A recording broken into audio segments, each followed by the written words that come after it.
So guys day 3 ची सुरुवातच होते मोटिव्हेशननी आणि ऑफकोर्स या ठिकाणी दुसरं-तिसरं कोणी नाही, स्वतः शिव खेरा सर आले होते आणि ज्यांचं पुस्तक तुम्हाला माहिती असेल यू कॅन विन.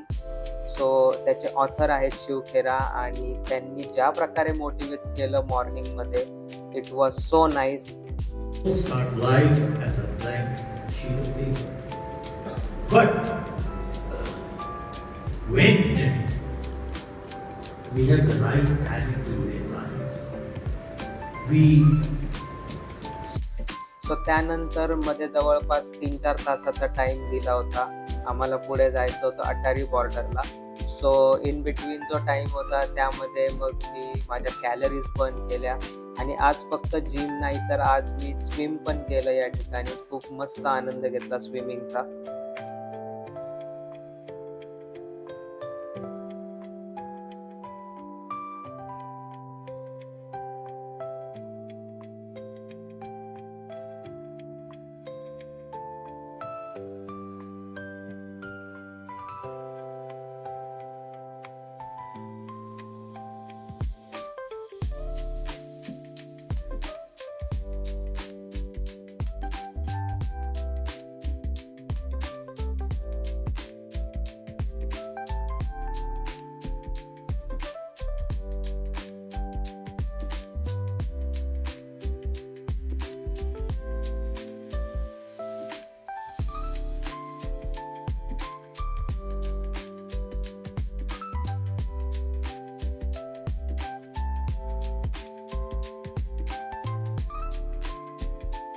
सो त्यानंतर मी निघालो लाईफमधला एक अविस्मरणीय एक्सपिरियन्स घ्यायला.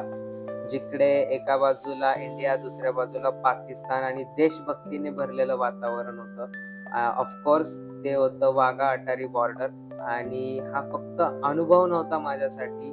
तो ॲक्चुअली सांगता नाही येणार. तो तिकडे जाऊन फीलच करावा लागतो. म्हणजे टाळ्या, घोषणा, देशप्रेम म्हणजे ज्या लेव्हलची एनर्जी होती तिथे इट वॉज भाईसाहब म्हणजे नेक्स्ट लेव्हल होती. आणि भारत-पाकिस्तानमधला हा सर्वात प्रसिद्ध लँड बॉर्डर क्रॉसिंग आहे. एका साइडला अटारी आणि पाकिस्तानच्या साइडला वाघा. सो एव्हरी डे इव्हनिंगला इथे बीटिंग रिट्रीट सेरेमनी होते आणि सर्वजण तेच बघायला येतात.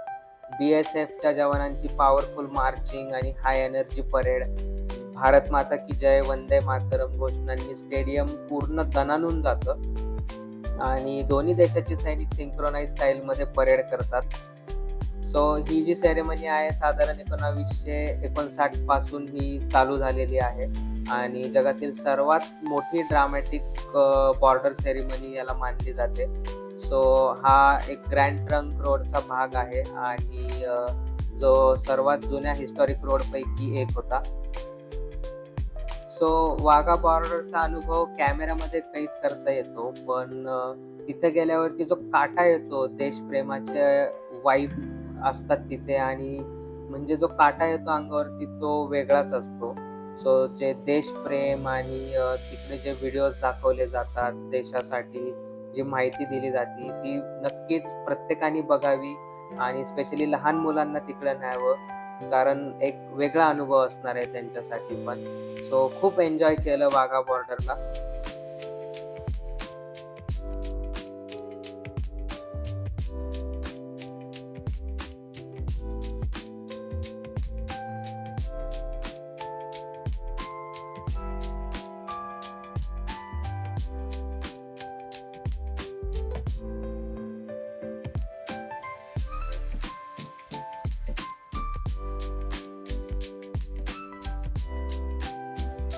सो त्यानंतर आजच्या पार्टी नाईटची थीम होती बॉलिवूड थीम. जसं पंजाबी थीम होती, त्यानंतर फॉर्मल थीम होती, बट आज होती बॉलिवूड नाईट. आणि पूर्ण जे ॲटमॉस्फिअर होतं सगळीकडे पोस्टर्स लावले होते मूव्हीजचे, सॉन्ग्स चालू होते आणि लिटरली एक जे थिएटर असतं और जे मल्टिप्लेक्स असतं त्या प्रकारे ॲटमॉस्फिअर होतं. आणि या ठिकाणी एंट्रीलाच हिरो-हिरोईन्सचे कटआउट लावले होते आणि फोटोग्राफर्स फोटो घेत होते आमचे. रेड कार्पेटवरती आम्ही चाललो होतो आणि खूप मस्त एंट्री होती. तिकीट काउंटर पण खूप इंटरेस्टिंग होतं.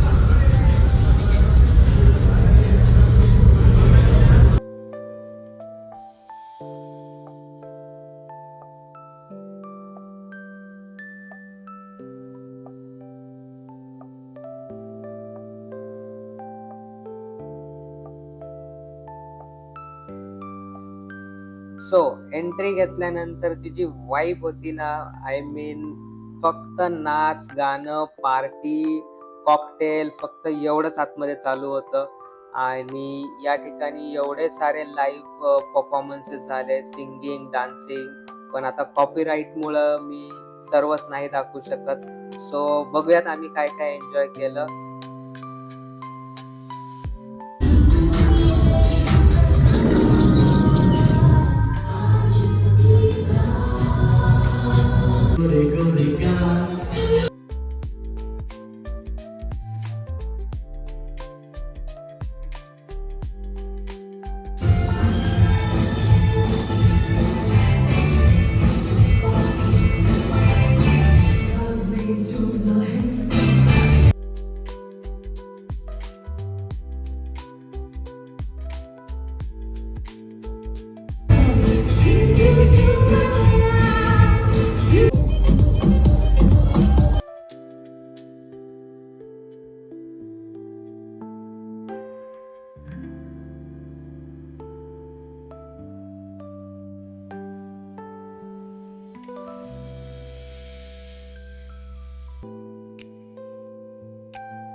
So guys, this was about last 3 days in Amritsar.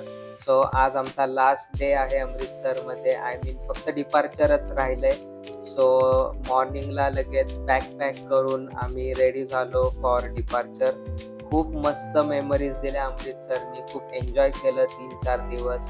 Thank you for my company की ज्यांनी हा अवॉर्ड सेरेमनी ठेवला आणि खूप चांगल्या प्रकारे ट्रीट केलं सर्व एम्प्लॉईजला, those who were achievers.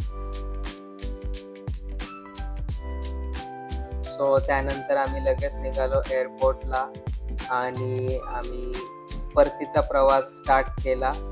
So it was really nice. तुम्हाला कसा वाटला हा व्लॉग आणि रादर पूर्ण अमृतसर सिरीज ते नक्की कळवा आणि भेटूयात आपण पुढच्या व्लॉगमध्ये इंटरेस्टिंग प्लेस किंवा इंटरेस्टिंग टॉपिकसह.